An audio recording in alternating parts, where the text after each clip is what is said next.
to the Catch-Up Corner. I am here with Benson. Hi. And if you are not watching on YouTube, then you won't see the Snorlax that's sitting right behind me. That's... I couldn't even stay in character. Whoa! Could not even stay in character. I thought I was ruthless. Holy shit. I wasn't being mean. He was sleeping. Of all the sleeping things in the world, you said Snorlax. You could have said anybody. Could have said Little Nemo. Sleepy, like the dwarf. Sleepy the dwarf. No. Snorlax. Anyway, Connor is joining us again. If you have watched our Star Wars month, then you are already familiar with Connor. He's been on this podcast once before. Yes. And he's joining us again to kick off these special guests of Bad Movies Month. Which is going to be great. No. I can't wait. I don't know. I still hold the record. I'm intrigued to see if I still hold the record for worst movies of all time. All right. So, as we did with Benson's episode, we have 5 movies. Wait. Connor, I have a question for you. Yes. What is your definition of a bad movie?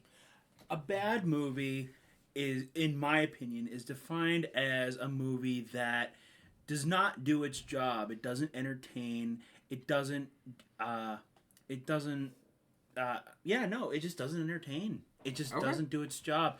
I find a movie that is bad but entertaining at least to have some merit. At least there, like, it has some goodness in that, fact, right? But when a movie is just torturous to watch, or is just incredibly boring, then a movie hasn't done its job. It's not entertaining. Okay. Cool.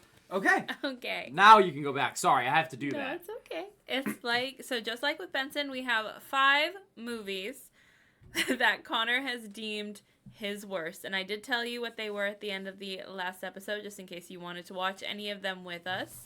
But to reiterate, we had From Hell It Came, Yes. The Exorcist 2, Jack and Jill, Baby Geniuses, and... You said Jack and Jill. What was the last one? You tell me. I don't know. I forget. Yeah, you had From Hell It Came, Exorcist 2, The Heretic. Uh-huh. You had Baby Geniuses. Yeah. Kangaroo Jack. Kangaroo There Jack. you I go. knew that. I knew that very much. Okay. All right, are we going in order of least offensive to most offensive to you? I think we'll let Connor choose, since these are his bad movies. We will let him pick the order that he would like to talk to them about them in. Okay. I guess we'll go with the least offensive. Okay.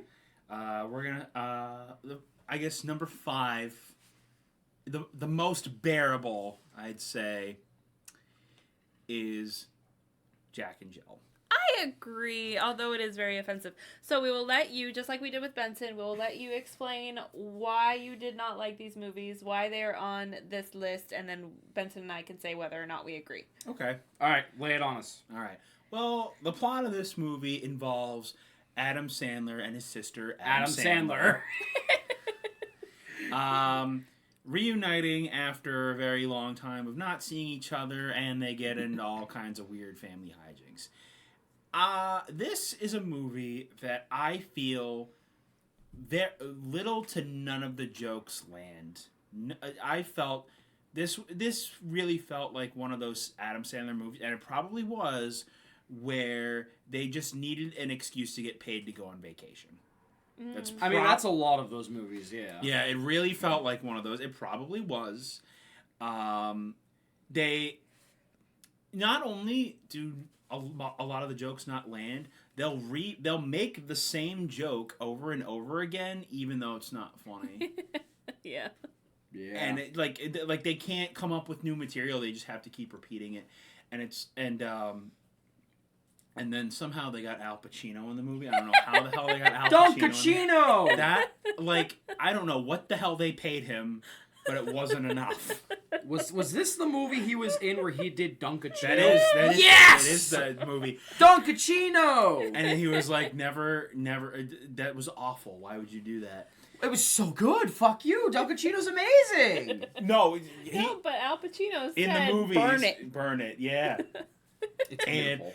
honestly, I say it's the least offensive because at least I watch it and I'm like, okay, I can, like, I'm watching it and I'm like, okay, this is like entertaining in a bad way.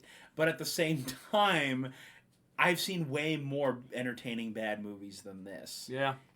Granted, it's not the worst Adam Sandler movie I've ever seen, but it is in my top 5 for a reason. It's one of the Adam Sandler movies where I can't even enjoy Adam Sandler in the movie. Mm-hmm. Usually with a bad Adam Sandler movie, I at least enjoy Adam Sandler. This one, no. So, and it's a little mean-spirited. It's a little too mean-spirited. Usually Adam Sandler movies are lighthearted and kind of have like goofy material to them. This one, it was mean-spirited. It just didn't really feel like what Adam Sandler movies should be. Like, it wasn't anything like Bedtime Stories or Happy Madison. Or Happy Gilmore, I meant. Happy Madison. Happy Madison is Billy the Gilmore. Billy Gilmore. Happy Madison is the production company, though, but it's Billy Madison. Happy Gilmore. I meant to say Billy Madison. Usually, like how that company hasn't gone bankrupt. I don't know. I have no idea, but yeah, that one's my number 5. I disagree. Okay. Really? It's worse. You think it's worse? It's dog shit. Oh, it's terrible. Like, no shit because it's on this list. It's not even, like, funny in a bad way. It's just Adam Sandler's most obnoxious traits times 2, which are loud, unfunny noises, loud, unfunny voices, and just obnoxious prick-like attitude towards everything. Yeah. The only time there's anything nice is when he's circle jerking his own sister, and they're having a good time together. Like, there's nothing redeemable about this movie, in my opinion, that makes it entertaining in a good way. If I wanted that, I'd see what is actually my number 5 on this list, but we'll get there when we get there. Okay. That's my opinion. I have nothing else to say about this movie. It literally, I agree with everything Connor said. I have nothing new to add. I just think it's worse because of that, because it literally is like, it brings out the worst in Adam Sandler. Not as much as 8 Crazy Nights, in my opinion, but still a good amount. Bad, yeah. I don't know whether or not I agree. I can say this is not the best Adam Sandler movie, and honestly, the more that I watch it, the more that I really think about it, it is a bad movie. Yeah. But I do think, like, if this was something that somebody put on, like, it's not one I'm actively seeking to put on, but if somebody else put it on, it's not one that I'm going to roll my eyes and say, absolutely the fuck not. Yeah, you're right. I won't roll my eyes. I'm getting up to turn the TV off.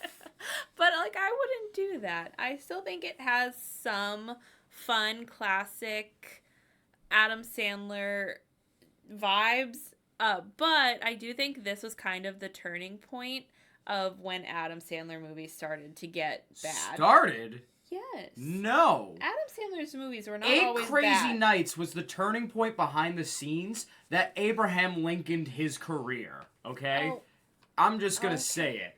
Because, like, I don't know the exact timeline like I mentioned in the last episode, but this was a downfall. Like, Grown Ups and Grown Ups 2 happened after this, and then we got Jack and Jill, and then we got, like, I think he had one more movie a couple years ago that was direct to Netflix that nobody remembers / is dog shit. I think the only thing is Uncut Gems. Oh, was it Hubby Halloween? Or something like that. Yeah. Halloween.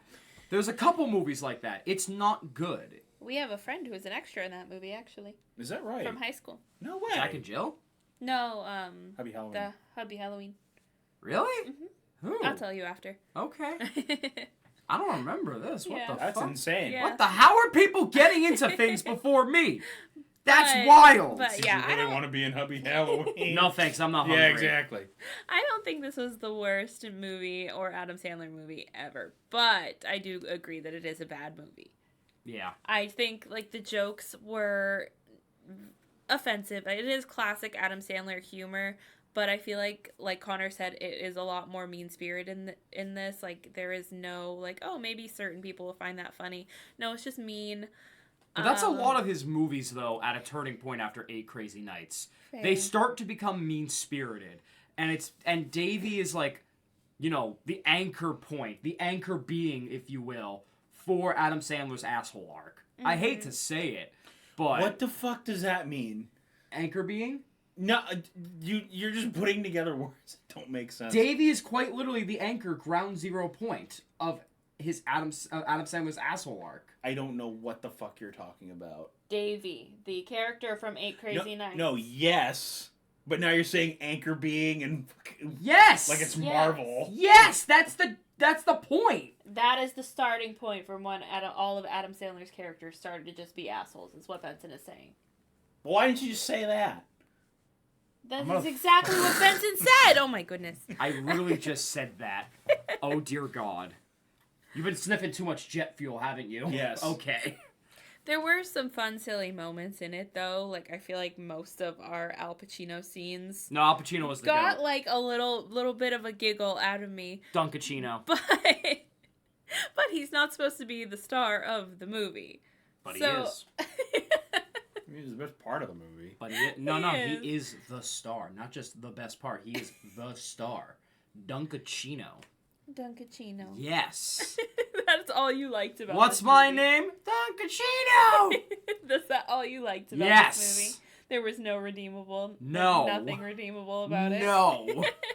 It is quite a slog to get through. Irredeemably bad, and also brings out the worst of Adam Sandler that started with It really does. 8 Crazy it Nights. Does bring out kind of the Yes, worst. we know you didn't like 8 Crazy Nights. It all ties back to 8 Crazy Nights. The downfall of Adam Sandler can be tied to 8 Crazy Nights. Yeah, because I think that was like the first time in any of his movies he was like a jerk. He was a complete prick. Granted, I didn't see that one that he did in the 80s when he was like really young. Oh yeah, I didn't do see one that in the one. 80s, Which I one? think. Oh, I forget. I think Little it was.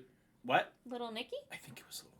I loved Little Nicky. I didn't see Little Oh Nicky. wait, he also did a movie where he was a teenager that fucked the teacher and got her pregnant. Yep, that's my boy. Yep. I don't think he was even a teenager. I think he was. He like wasn't. No, he was like a. No, his character was a teenager. No, his character was like a middle schooler, I think, right? Yeah. Oh, even worse. Yeah. So like. So, case in point, Davey started all of this. Without Davey, we wouldn't have this timeline. Case in point.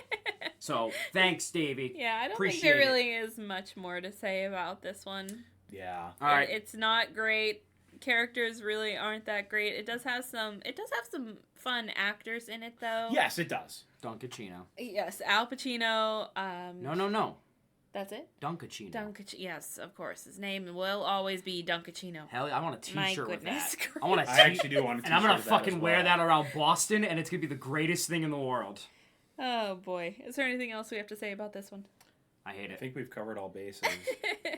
Yeah, we All right, Connor, what is number 4? Number 4 on the list, which I'm surprised I didn't put this higher, but it is probably the second most bearable, which I'm surprised I'm even saying this. It is Kangaroo Jack. That's my number 5. Yeah. That's my number 5, Yeah. actually. Go The ahead. plot, Yeah. the plot of this movie involves two friends who have to deliver money to the mob. The money is attached to a kangaroo, and they have to get the money back. Now, here's the thing with this movie. If you were not a child in the early 2000s, then you wouldn't understand. This movie was advertised as the new animal main character type movie with like, oh, it's a rapping kangaroo, right? No. That, spoiler alert, that is one scene in the whole movie and it's a hallucination. The rest of the movie is a very mediocre mob plot where most of the jokes fall flat and the characters are idiots, and I think it is probably one of the most boring mob movies I've ever seen. And I think just in general, it taking place in a desert too makes it wicked boring. Like, the scenery is so bland and so boring and just so, like, I look at it, I'm like, fuck, could they have made this look any more boring and so bland? And they do like the stereotypical, like, funny black sidekick character. He's funny, but it's also like, oh, Jesus Christ. They really pushed that stereotype there. Yeah. And just everything in that movie, just was like, really, like, did they think this was funny? The whole movie, I'm like, did they think this was fucking funny? I rewatched all of these movies to do this again, and I wrote notes down, and one of the only notes I wrote 2 notes for Kangaroo Jack. What? And they thought this was funny? Those were the 2 notes I wrote. Okay. The kangaroo. No, number 3. The kangaroo. No, number 3. What? Just the kangaroo. Note number 3. Oh, note number 3. Yeah, the kangaroo. The kangaroo. It's like, okay, I will say this: they did make a sequel called Kangaroo Jack G'day USA. Yeah, it's an animated movie. It's an animated movie. I don't know how much more rapping the kangaroo does in that one. Well, he's the main focus and he actually talks, and last I saw it had a 56% on Rotten Tomatoes. Okay, so it's a lot better than the first one, I'm gonna fact check myself. But this movie, I found some enjoyment out of it. I laughed at some parts, like, just because of how dumb it was. But for the most part, it was bland. It was a dumb plot. It was a letdown. Yeah, it came out a year after the original. I could not. Oh, it has a 40%. Sorry. Yeah, only like 14 off. And it featured a rendition of LL Cool J's single "Mama Said Knock You Out" during the dream boxing scene. Well, all right then. But yeah, Kangaroo Jack. Not a fan. What did you think, sweetheart? I think you're wrong. I thought the shit was wild. I ain't gonna lie. It's not as bad. Now my 2 big things.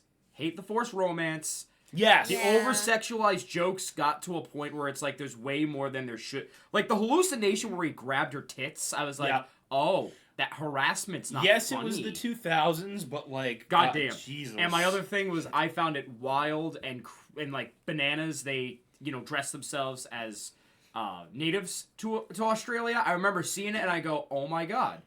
They got the face paint and everything. Oh no.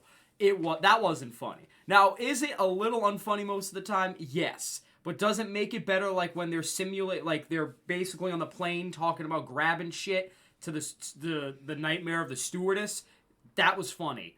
And also, just gonna put it out there, I love my 2 laughable idiots. They are stupid in the best way possible. Oh, I hated them. In actuality, this movie really does suck. But it's so bad it's a good movie for me. Mm-hmm. Where, like, it's not even a mob movie. It's a slapstick Looney Tunes fest. It's like we have Looney Tunes at home. It's really bad, but it made me piss myself with how stupid everyone is. Like, I see why people wouldn't like them because of their stupidity, but I love them for that because it made some of the greatest lines of all time. The kangaroo got the jacket. Like, amazing shit. Yeah, I know. I love the tranquilizer dart. Like, oh, yeah. Like, just that whole scene. Oh, yeah, that was something. And then the second half of the movie, when we got back to the actual mafia stuff, I was like, alright, we're back to being shitty. Like, when it was just the bullshit, unfunny, but, like, so bad it's good landing jokes of the first half, I was having the time of my life. But then all that weird shit happened in the second act, and I was like, alright. But do I think it's the worst of all time? No. Definitely not. I have seen worse comedies, in my opinion. Mm-hmm. But I would say I had a lot more fun with this than a lot of movies comparison. It's more entertaining, and this is going to be controversial, I feel like. I had more fun with this than Craven. Yeah. Hands down. Yeah, okay. No, I agree with that. Yeah, no. I had so much fun. That's not a hard... It isn't. It isn't, but you expect with Craven some weird bullshit like Morbius that could make it laughably bad. That was just boring.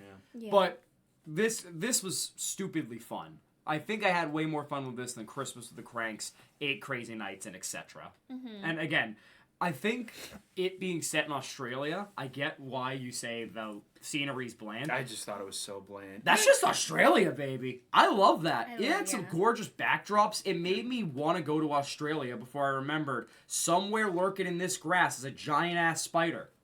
Yeah. And I was like, damn, I don't want to go anymore. It had some good sweeping shots. They had some... If there was ever a chance for Australia to advertise its wilderness and saving the wilderness, I think this movie was it. I think this movie was it for sure. And they got the white guy rapping, pretending to be like he's cool in hip hop. That was great. So Yes. Yeah, this podcast once again strikes, and I tend to agree with Benson, which is, listen, I'm telling you, I know we agree a lot on this podcast. We don't agree this much in real life. no. But I had fun with this. Is this the best movie ever? Would this be like a go-to mob heist movie? No. Nuh-uh. And I definitely get what Connor's saying about, like, if you go into this expecting this to be a fun movie about a kangaroo Like creating when we grew up with the hijinks, advertisements, Yeah. yeah. then you're going to be so disappointed Oh, by for this sure. movie because the kangaroo doesn't talk. You don't see it's not as much about the kangaroo as it is about Charlie. Getting the money back. Yeah. Also, and he eats licorice. yes, he likes Twizzlers. Yeah, it was really cute. The kangaroo loves Twizzlers, yes. But you're gonna be really, really disappointed if you're going into this with the expectation to find a new, fun, loving animal sidekick, because you don't really get that. He's literally just a regular kangaroo who just so happens to have taken Lewis's jacket, not on purpose. They thought they killed him. They ran him over, and Lewis puts his jacket on the kangaroo, and then he ends up waking up, kicking Charlie in the face, and running away with the money in his jacket pocket. That sequence was the funniest part of the whole movie. Just the fact they thought they killed this animal that's sacred to Australia, and then they were like, no, let's do a photo op with it. That was great. Yeah. I loved that whole sequence just because of how stupid it was. Yeah, but if you've never seen that trailer, that advertisement, and you're just going into this expecting a fun mob movie that... You're still going to be disappointed. No, I mean, I had fun with it. I thought it was fun. It was but a how silly, much of it goofy was like it was time. a goofy-ass, stupid movie? And how much of it was an actually good movie? I will say Fair. this, though. It made me want to go to Outback Steakhouse. It's the only positive I'll give it upon rewatch. And we don't fucking have an Outback We don't have Steakhouse. it anymore Have one here. anymore. No, I can't believe it. First, they're taking my TGI Fridays across New England. Now this. Aw. Fuddruckers was a devastating casualty yes. that is still... was. I think it's still at Jordan's Furniture. Because we gotta go. We drove by it on the way to a giant-ass mall. I want to go to the Jelly Bean Land. Dude, fuck yeah. I will say, side note, Jordan's Furniture, if you're not from New England, you need to go. Yeah. Jordan's Furniture, IMAX Theater, Fuddruckers, like... Ice cream. Trapeze. Trapeze. Like, trapeze. They got a water cinema show. Yeah. Beautiful. Fuddruckers, if I saw the sign's still up, which If it's means still there, we gotta go. We have to go to Fuddfuckers. Kangaroos, which is what we should be talking about right now instead of getting off track. I'm getting tourism for New England. I am Jordan Furniture's biggest advocate, and it's for that one building alone.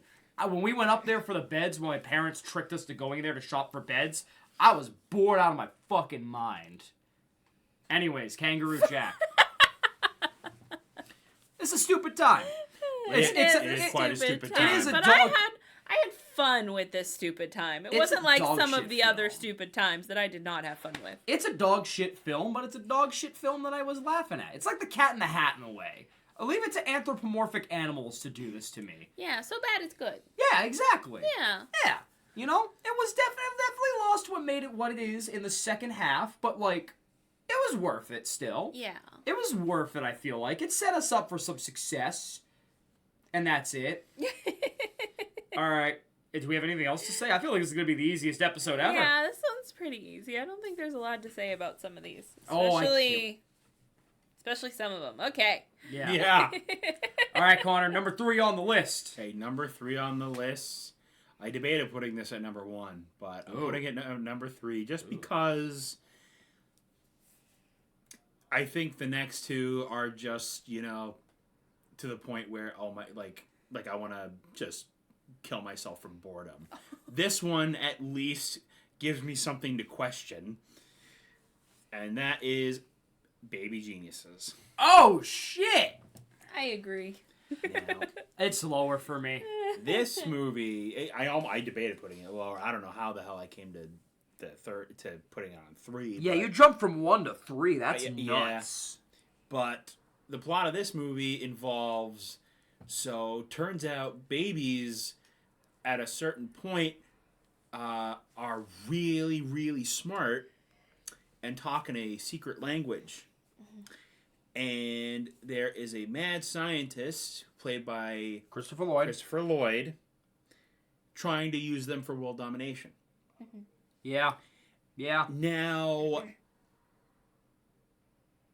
from the plot of that, it sounds like just something stupid to keep your kids occupied for an hour and a half. No, this is the most god awful, unbearable movie I've ever seen involving toddlers. There's a lot of those. And there's a lot of them, turns out.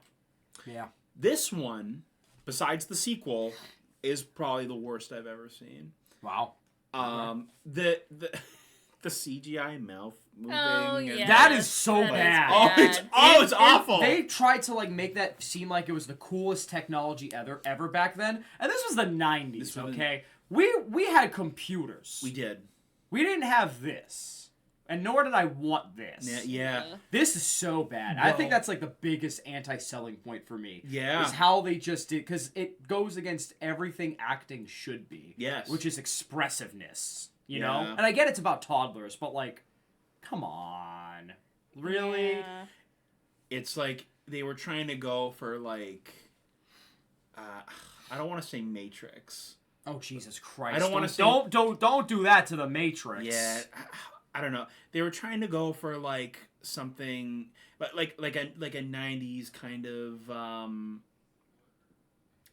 how do I describe it? Finding Your Family. Yeah, exactly. They were trying to go for that. Homeward Bound. They were like a Homeward Bound with except toddlers, except and their mouths move. And it's like imagine if they did that. If it was they just talked but their mouths didn't move. Yeah, like they did a Milo and Otis thing.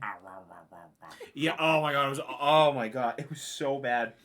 And granted, it was I'll give it credit. It was the 90s. You're giving it more credit. Our CGI wasn't. I mean, granted, our CGI has kind of gotten worse. But back then, it was still a relatively new. I don't think it was even really popularly used for 10 years at that point. No, not particularly. Yeah. It kind of was, kind of wasn't, in my opinion. Yeah, I mean, you had Terminator 2 in the early 90s. That was a spectacle. That was that CGI that was huge. That was huge. That was a monument in special effects at the time. Star Wars rebooted itself with CGI, making special editions of 4 through 6, which everybody hated. But here it's I don't know what the budget was, but it but Jesus Christ, the effects in this movie for the babies, I'm oh god, what? I'm are you fucking? I'm who wrote this shit? I would like to point out the budget was $12 million. The budget? Oh, okay, back in the 90s. That's huge. It made 36... Well, actually, no, not even. I don't think back in the 90s, that still wasn't even that much. I mean, it was $36.5 million at the box office. It made double its budget. Yeah, it made its money back, and they made a sequel. I don't know how. No idea how. Yeah. But it did, and this movie, the reason I put it on my worst ever is because I'm watching this going, who was entertained by this? Who is the target audience? Adults who like babies? Kids? Toddlers themselves? Old people? Who is the target audience? I'm watching. I rewatched it for this. I'm sitting there who is the target audience for this movie? Christopher Lloyd. Who were they selling this to? He wasn't even in it for a lot of the movie. He really wasn't. The main villain wasn't even him in the final battle, I remember. It was Chandler's mom. Yeah. Oh, yeah, Chandler's mom. No, Chandler's dad. Sorry. The actress who plays Chandler's dad. Yeah. Oh, right. You're right. You're so fucking right, actually. Yeah. Jeez. Yeah, I mean, anything else you want to say about this movie, Connor? Other than I was A, bored out of my mind, and B, wanted to be doing anything else. No. It wasn't good. I was doing dishes during the second half because I made ramen that night when we were watching it. and I turned the sync up as loud as I could still hear it penetrating my skull, and quite frankly, it was not funny. It kind of does, like, drill into your ears. It's not funny. It's not. And also, it padded itself out. It did. Which is like which is a cordial sin, especially at the end when they did that montage of all the babies, which we had just seen throughout the movie. Like, I counted 5 different times I saw the same frame in the same montage. It wasn't funny. The camera shots were awful. And again, it goes against what makes acting good, in my opinion. Expressiveness. Yeah. If this was a Homeward Bound thing where, like, the children weren't mouthing things and they were just reacting to stuff, it'd be better. That probably would have been more effective. It'd be way better. Instead, you're being made fun of. Or maybe like a telepathy thing. Yeah. Well, they did already talk about telepathy with the twins. They did, but like I wish aliens. I wish it was more consistent. Alien telepathy with toddlers. Yeah. What the fuck was that about? This is just like if the problem child wasn't as malicious. Yeah. That's my thing that I took away from this. And even then, kung fu babies. Yeah. How many times did I see someone's arm behind the camera and I'm like, well, this is the worst thing of all time. Like, it's not shot well. It's not funny. No. I digress. Go ahead, honey. Your thoughts. Yeah, I don't think this movie was well received either, but it feels like they were trying to do like a kind of look who's talking kind of situation. Oh yeah. And it didn't really work for them. Like, I don't know which one came first, but it didn't really work for that one. I don't know why we thought it was going to work for Look Who's this Talking one. came out a decade before. I just looked it up. Okay. So, yeah, it didn't work for either one. Holy shit. What? It had a 7.5 million. This is the one, right? Yeah. It had a 7.5 million budget. You know what its box office was in 1989? 297 million. Oh, wow. Maybe I was wrong, but And- I thought I remembered. Well, financially, yeah. it was a success. Its reception is a 56% on Rotten Tomatoes, which compared to what's it called? Baby Genius is 2%. That blows it out of the water. Astronomically. Then maybe they were going for a Look Who's Talking kind of situation. They 100% It felt were, like it. and it But, failed drastically. Yeah, it didn't quite work. Is this a movie that I would put on again? No, maybe. I don't know, cuz I think there were some cute parts between like the children and their families, and like it was really sweet to watch in certain aspects, especially when like Sly and Wit like found each other and realized they were twins, and we get that whole like twin telepathy thing, which I'm not to be a conspiracy theorist, but I'm like 90% certain that is actually a thing and it exists. Oh wait, I forgot to tell my story. What? There is also a story that I wanted to tell Connor about this movie. Okay. Because while we were watching it, okay. There's another hater. Watching it, our cats were playing, and every time they happened to play, they would jump over the remote and they would pause it. Literally in the middle of playing, and you could call that a coincidence, right? Except one time Binks jumped over the controller and it did not pause it. It didn't mess with it at all. And then he immediately turned back and whacked the controller. He was purposely trying to pause this movie. To save you. He did not like it. He was insulted, and I don't blame him. This is an insult to everything. Where Problem Child was an insult to Gilbert Gottfried's acting career, this one is an insult to Christopher Lloyd's acting career. Yeah, it really was. He wasn't even in it for very long, and I feel like it's a waste of a good actor. Oh, absolutely. Yeah, very much so. I feel like this whole movie was just a waste of time. Yeah. I don't know what the hell those people were getting paid. I was more fulfilled washing dishes. There's nothing good about this. Like, there were some... Because you have the satisfaction that they're clean with this movie. Like, there's nothing to be satisfied with. There's nothing to clean with this movie. It's just dog shit. You can't clean dog shit. And then the sequel is just the same movie, but with superpowers. That's true. That's right. Super babies. I hate it. Also, can we talk about that giant-ass baby doll at the beginning?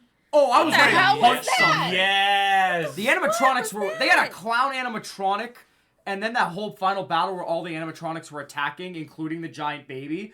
I was scared. Yeah. I was like, that's something you see in like Five Nights at Freddy's Security Breach. Like, doesn't that look like something... It does. From the setting... Being in a theme park, first of all, Baby World. It was Joy World. Joy World, Baby World might as well be.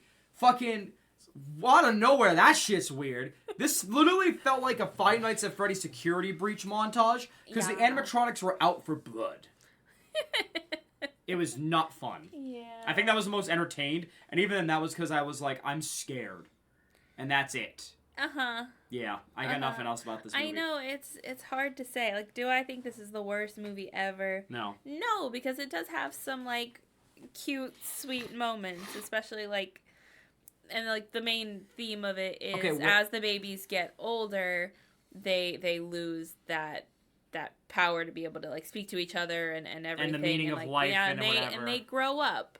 So it is kind of cute in certain aspects, but it's not a good movie. I think there are better movies out there that handled these kind of themes a lot better. Here's my question for you, because you work with kids. Obviously, you're a big kid person. In a non-weird way, if someone clips that out of context. Yeah, don't make it weird.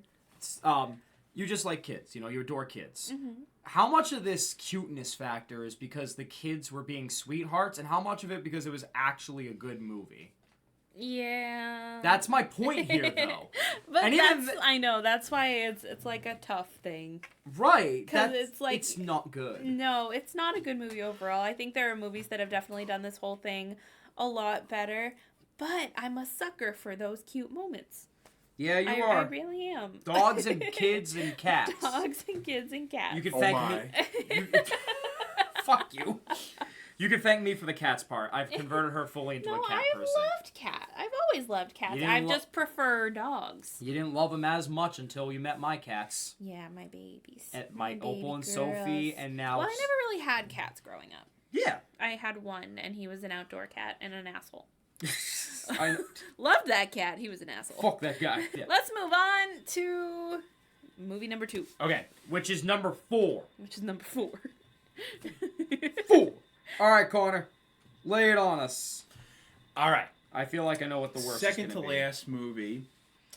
This one I was teeter-tottering, but I decided to put it on the number 2 spot, and that is actually The Exorcist 2. I knew it. Yeah, The Heretic. Knew it too.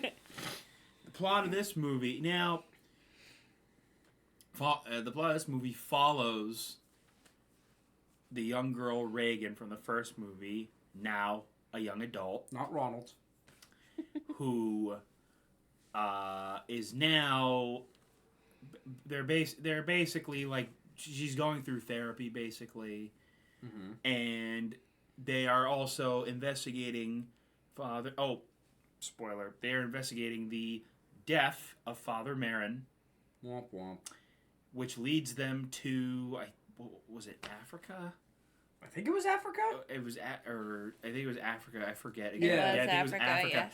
Where they try to learn the origins of the demon Pazuzu, which is the demon that possessed Reagan in the first movie.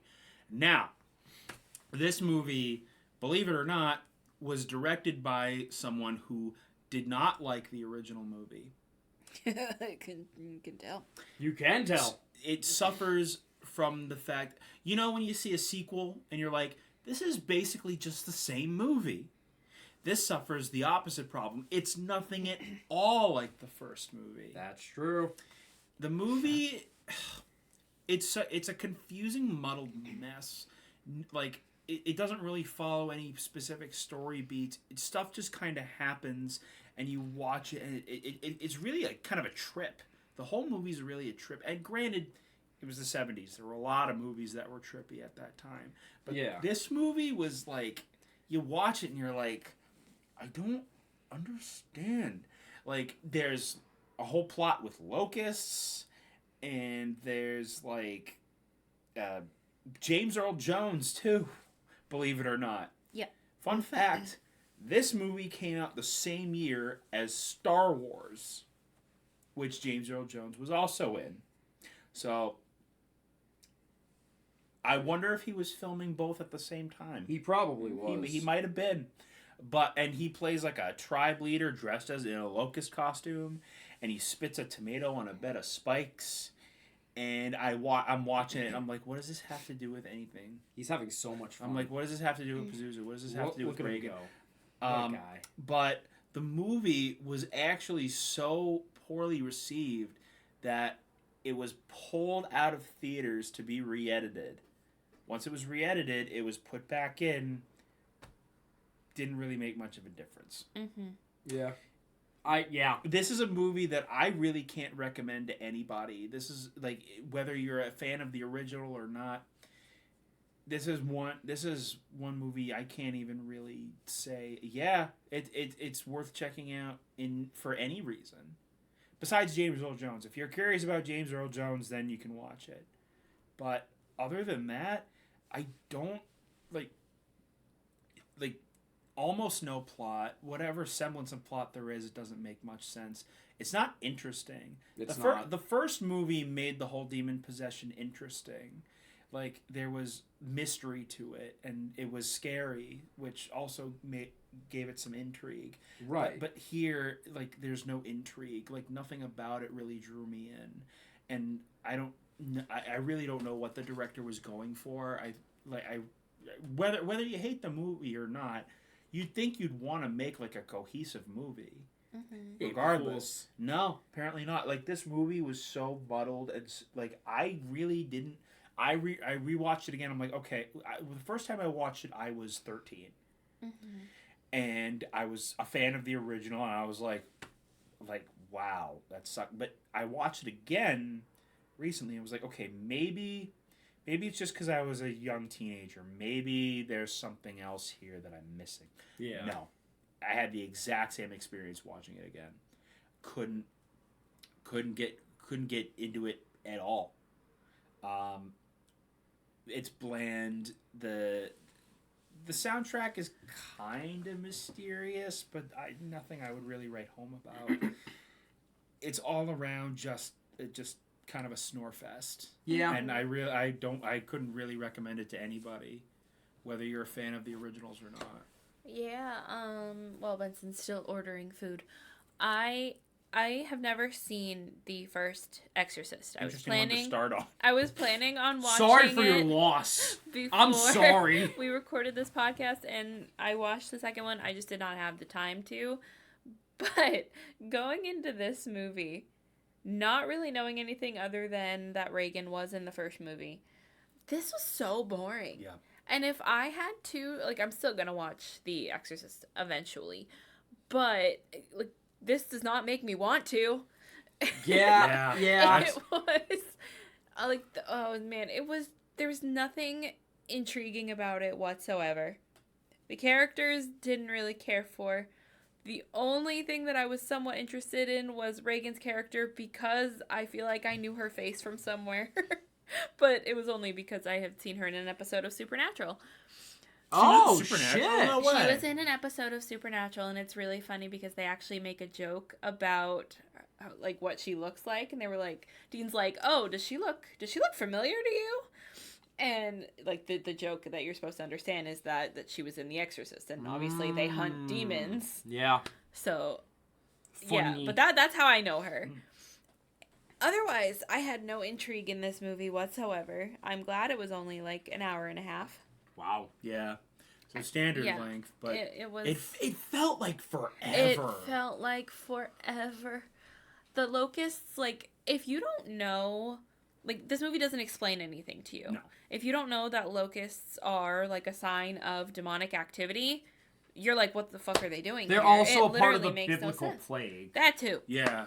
Like, if you don't know any significance to them, this movie doesn't spell it out for you, which, no, not every movie needs to spell things out for you, but if they're just there... I've literally described this before. There's a fine line of showing and telling where you teeter one way, it's gonna fuck it all up. Yeah. So, yeah, that's pretty much it. Yeah, I don't know. I was bored. Very bored. There's not a lot to talk about this movie, because it's just boring. Can I be honest with you? I didn't get to rewatch it for this. That's okay. And honestly, I don't care to. Yeah, it's really not worth it. I don't care to. I don't remember a thing. I watched this maybe 5 years ago. I wouldn't have blamed you if you just said you watched it and then didn't watch it. I be so honest. Don't care about it. It's so bad. However, I will say, yeah, obviously the first movie is definitely still worth checking out. Mm-hmm. Still holds Oh, up for to this sure. day. The first movie's And fantastic. The Exorcist 3 is also pretty good. So check that That out. is an interesting one, yeah. Did they eat? Oh, I gotta go feed the cats. Y'all keep talking. Y'all can go on to number 1. I don't fucking care about this next movie. Yeah, no. Go ahead. I'm gonna feed the But- Yeah, cats. we were also talking about how sometimes boring movies are worse than, like, significantly bad movies. Because I would rather sit here and watch Birdemic for at least the, like, stupid, crazy, like, almost unbelievably, like, ha! moments than watch a movie where literally nothing happens and I'm just staring at a screen and thinking about a million other things that I'd rather be doing. Yeah, I couldn't have said it any better. Speaking of boring, this is not the only boring movie on Connor's list. We now come to number 1. The most boring, dull, awful movie I have ever seen. And that is Star Wars Episode 8, The Last Jedi. Just kidding. I wasn't allowed to put that on here because it was too obvious. Well, that and we've already talked about it. And we've already talked about it. My worst movie I have ever seen in my life is From Hell It Came. This is a 50s sci-fi horror movie about a tropical island, and a bunch of natives live there, and a guy gets executed for murder, I believe it is, and he gets buried in a tree trunk. The island is covered in radiation, so the guy comes back to life as a mutated tree monster and kills like 3 people, I think. Yeah. It's honestly the worst. Like, it's probably, it's the worst thing I've ever laid my eyes upon. It really is. The problem with this movie is not only is the monster horrible, it's a horrible monster. It's a tree. Even if you could pull off great effects for it, it's a tree. Yeah. It's a walking tree. That's not scary. I mean, yeah. You know what it kind of looks like now that I'm thinking about it? What? And hold on, I have to look it up all right. to see if I'm thinking of the correct Pokemon.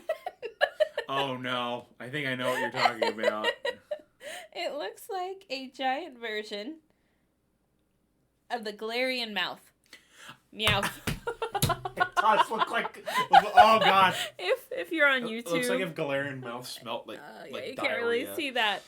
But am I wrong? That's exactly what he looks like, and he looks like the angry version of it. He really does. He looks like he just smelled something really badly. But like he looks like that combined with that SpongeBob thing where like he smells the rancid whatever that was, the Sunday. Yeah. It looks like that combined. The design of the monster is horrible. I mean, yeah, it's a tree, but like all it is just like a still costume just go.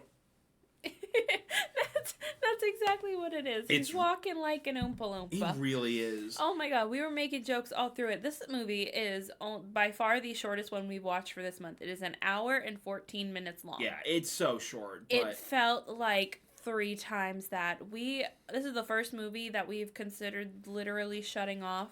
Yeah.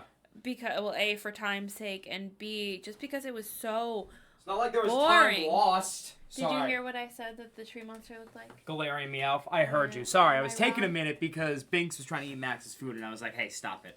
Because he ate that. I thought you were going to say Trevenant, and I was going to come elbow drop you, because don't dare disrespect that Pokemon. No, because Trevenant's fucking cool. Yeah. I thought you were going to also disrespect angry version of Sudowoodo. No. Is what you were going to say. No. Galarian Meowth I can kind of see, actually. Yeah. It looks like the fucking tree. Tracy Tree from Rainforest Cafe. Oh my god. It does look like... It's her angry cousin. That's so real! Oh, no. It's her angry cousin. Oh no. Yeah, I came home halfway through this movie, and I was like, what the hell's gonna happen with this? It's a 50s movie. We talk about limited special effects. This is quite literally the era where there were very, very limited special effects. You could clearly tell in this movie, guy couldn't even bend his fucking knees in the tree outfit. Oh my god, and that scene where he pushes her into quicksand. And she swims away. She swims into the quicksand. It gives Sharknado pool vibes where Grandpa pushes Gam Gam into the pool with him. Like, we're going together, Bertha. That gives that vibe. Yeah. It's not well acted. I feel the acting is the only thing more wooden than the tree. Yeah, and that's saying something. That tree's made of plastic. That tree, oh my god. I feel like though, there was like a little bit, one part that kept me wanting to watch it, and I did like the romance a little bit. Because there's a romance between two of the doctors. I'm a sucker for a good romance. That was kind of cute. Otherwise, it was really boring. Oh, the plot twist was the dumbest part. It was. How'd they defeat the monster, honey? Oh. Can't do it, can ya? Am I gonna have to? It's so stupid. I will explain. Oh, here we go. So, in the beginning of the movie, as I've explained, the guy who gets mutated, so he's executed with a dagger in the heart. They realize that the dagger is just barely in his heart, so they shoot it in deeper with a bullet. And then he dies. Now, if you know the guns of the 50s, there's no way this could happen even now. Imagine with a hunting rifle. Imagine that in your fucking head, why don't you? And how? And he falls stiff as a board! Imagine the impeccable aim you must require. Dude would have been great in a Call of Duty No, lobby. for real! He would have gotten so many slurs thrown at him by 13-year-old boys in an Xbox lobby. Really Are would've. you kidding me? Like, that was wild, crazy It aim. was. And his death, this monster's dramatic death, he didn't roar, he didn't do nothing. He just fell in silence into the quicksand. Yep. And it was just so, nothing was, this literally felt like the actors from It's a Wonderful Life. And I'm very certain a lot of these actors were extras in It's a Wonderful Life to some degree, I'm sure, because the actor pool was very limited back then. I feel like this is them realizing, hey, there's not going to be another Great Depression where we can get an easy paycheck. We need something fast. Mm-hmm. And they're like, this movie. And that's how they got their paycheck. And some people might say, well, it was the 50s. The special effects weren't that great back then. There are so many fantastic horror sci-fi movies from the 50s with really good special effects, dated by today's standards, but still look really cool. I feel like I might agree and disagree there. The Blob? Was The Blob the 50s or was that the 40s? The Blob was the 50s. Thank you. And that was colorized and everything. And those were really cool effects. Invasion of the Body Snatchers. Invasion of the Body Snatchers was also great special effects from the 50s. You had all these great examples. Santa versus the Martians. That is an underrated classic, and I will not have you slander it. But there's a hot take. This movie could not have undermined what the 50s was in terms of movies was capable of if it tried. Twilight Zone type shit. If Twilight Zone was bad. I've already started Twilight Zone. Oh, we gotta watch some because oh my god, they're classics. I love the Twilight Zone. The 50s was the era of sci-fi. This is when the Cold War began. This is when the great races of technology, including space travel, began. So sci-fi was the hottest ticket in the book, especially because sci-fi could also be used as symbolism for things like communism, aka Invasion of the Body Snatchers. This is where movie making really started to take off outside of drama, in my opinion, was this decade. Because this was one of the best early eras for sci-fi. It was also because of World War II. People weren't afraid of Dracula and Frankenstein anymore. Godzilla. They were afraid of the horrors of real life. Godzilla. So they made horrors out of radiation, real life animals. The USSR satellite with the blob in it, which was a bio-experiment. Yep. And that's what scared people at the time. And it's true, because there's a lot of things that even now, if you go on TikTok, some of them are crazy conspiracy theorists, sure, but some of them are actual experiments that were done during World War II to do things like achieve immortality, achieve spirit hopping, achieve zombies, achieve plagues. And here we are now. Yeah. So, this was just Ooga Booga. And that's it. It really was just Ooga Booga. It really wasn't that good. Literally, this was so boring. In fact, they used to. I found this movie through Cinemassacre's Monster Madness. Oh, of course. I did it was AVGN. I did a couple quotes if anyone caught that. but You did.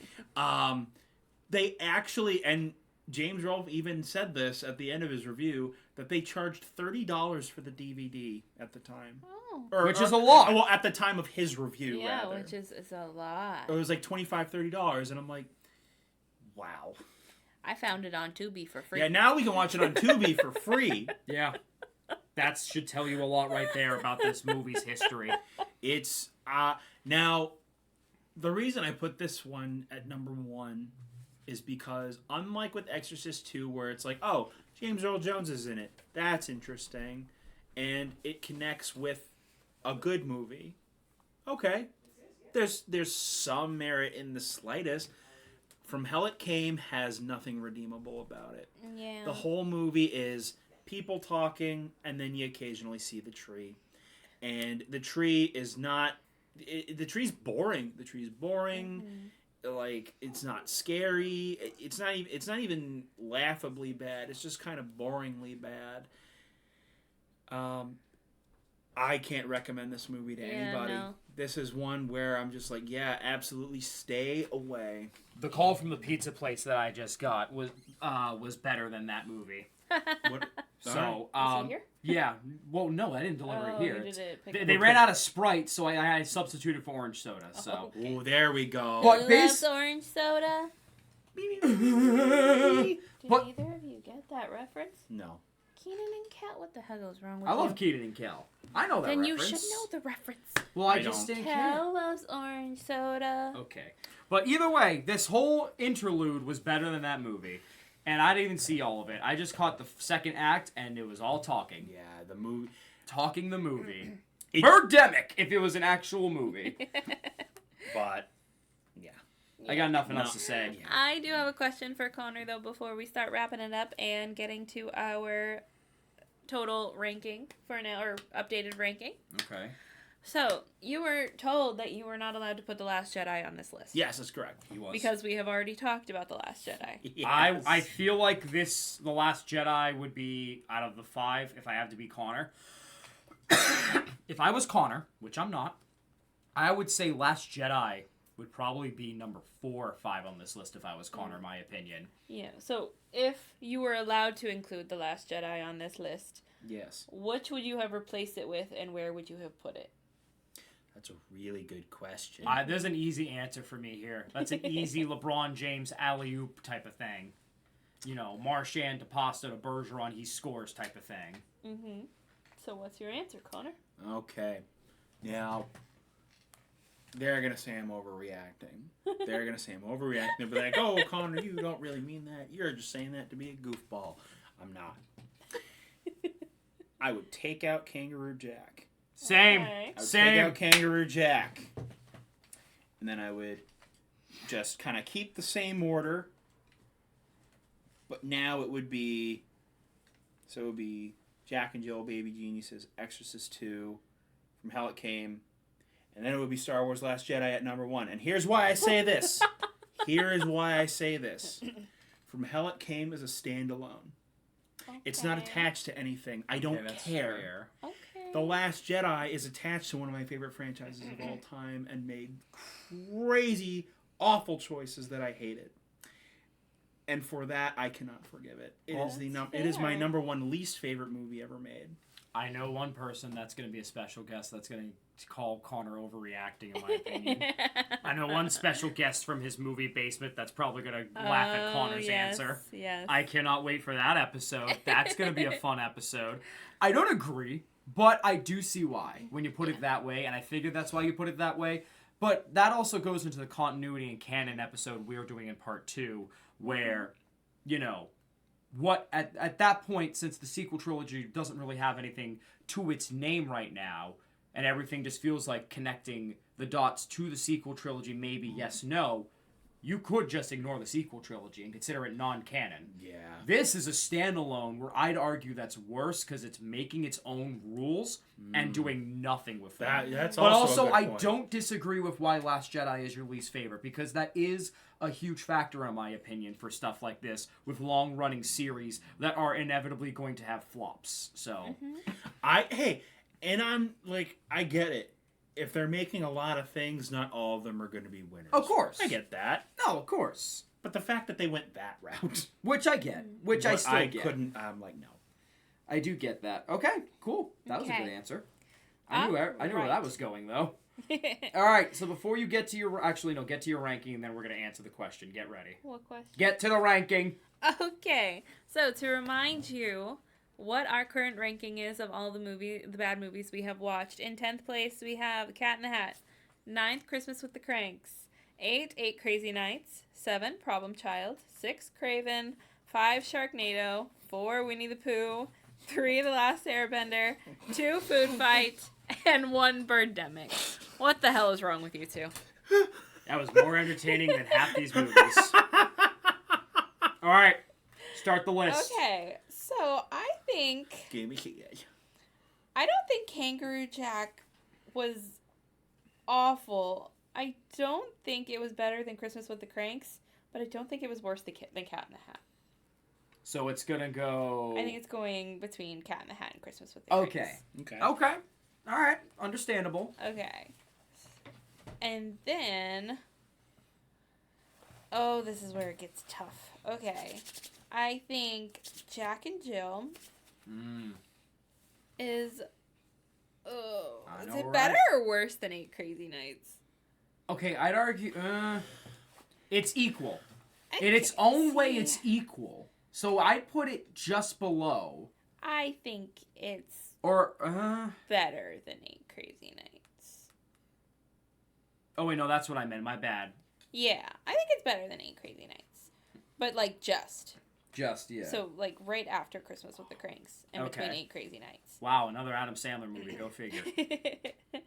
Baby Geniuses was bad. Where? Yep. Okay, here's my benchmark then for you. Is it better or worse than Craven? Because that's, like, so bad, like a boring-ass movie. I think it's better than Craven. Okay. So where are we going? Maybe... Oh, you're really thinking. Yeah, I really am thinking, and this is what's Can I see tough. the list? Is it better or worse than Christmas with the Cranks? Oh! Really? I got worse. Worse than Christmas I have with the worse, Cranks? in my opinion. I think it's worse. Yeah, I think maybe between Christmas with the Cranks and Jack and Jill. Wow. Okay. All right. No, wait. Yeah. Yeah? Okay. So, next up is Exorcist 2. Oh, it was bad. I don't think it's worse than The Last Airbender. Oh, God, no. No. But is it worse than Winnie the Pooh? I mean... Also no. Wow. Ooh. Oh, I mean, you don't have an attachment to The Exorcist, so I guess that goes to Connor's point, technically, with Last Jedi, I guess. Maybe you know what between I mean? Sharknado and Winnie the Pooh. Things. Okay, that's not bad, actually. Yeah, and then, honey, I really hate to do this to you, This but is I the think worst From movie. Hell It Came is worse than Birdemic. Now, hold on. This answers my question, though. As an all-around bunch, my bunch is the worst movies of all time still, statistically. Yeah. Like, mine have swooped on everything. I think so. But I do agree this is the worst movie of all time. But, like, I would much rather rewatch Birdemic stupid shit. Because of the stupidity than From Hell It Came. No, that's agreeable, though. I can't disagree with that. Nothing fucking happens in this movie. So, I can't disagree with that. Yeah. But statistically, I still have the best batch. I'm running it. All right, so now our final ranking is 15 Cat in the Hat, 14 Kangaroo Jack, 13 Christmas with the Cranks, 12 Baby Geniuses, 11 Jack and Jill, 10 8 Crazy Nights, 9 Problem Child, 8 Craven, 7 Sharknado, 6 Exorcist 2, 5 Winnie the Pooh, 4 Last Airbender, 3 Food Fight, 2 Birdemic, and 1 From Hell It Came. Cool. I have the number one spot. You do have the number one spot. But in overall dog shit, at least 2 of your movies made her laugh. Yes. None of mine gave her joy. So all around experience, I have the lead so far. Yes. I'll take the quantity any day of the week. that overall ranking could change very, very soon because we have another batch of movies coming up very, very soon. I highly doubt Miggy's is going to beat this. With our bestie, Miggy. I'm so excited. This will be the first person to join us via Discord. Yeah, first person to join us that isn't Connor. I know. I'm excited. That's nuts to think about. I'm excited for some of his movies. If you want to watch along with us, he does have some controversial movies that I think some people are going to be sad about. Okay. So he has Ready Player One. Yeah. Yeah. And Peter Pan. I think those two people are going to be very, very, going to have some mixed feelings on. Mm-hmm. But then we also have The Kissing Booth. Mm-hmm. We have Spy Kids 4, which I think everybody agrees just doesn't exist. It's awful. What? And Disaster Movie. Yeah. Which is our first double because somebody else also has Disaster Movie that we'll talk about later. All right. Connor, you have anything else to say for this podcast? Thanks for joining. Don't watch From Hell It Came. No, watch it. You can get or watch it. It's free on Tubi. It is free on Tubi. You could watch The Exorcist 2. So is The Exorcist 2. You could watch a movie for free and still feel like you got ripped off. Yeah, you really can. That's an experience Robbed on of its time. own. Ripped off of time, ripped off of sanity, and ripped off... This is great ASMR music, or great ASMR movie stuff, where you put on a fan as white noise and you just punk out, you know? But yeah, that's it. If you do watch it, comment at what timestamp you stopped watching because you couldn't watch it anymore. Yeah. I'm curious. I'm very curious to actually do that as well. Have you watched any of these movies? And if so, what did you think of them? Do you think they belong in somebody's worst 5 movies of all time? Or do you think they're better than that? Okay. Let us know down in the comments below. And thank you so much for hanging out with us in the Catch-Up Corner. This was so easy. We love you. Goodbye. I'm the winner still. Dunkachino! No,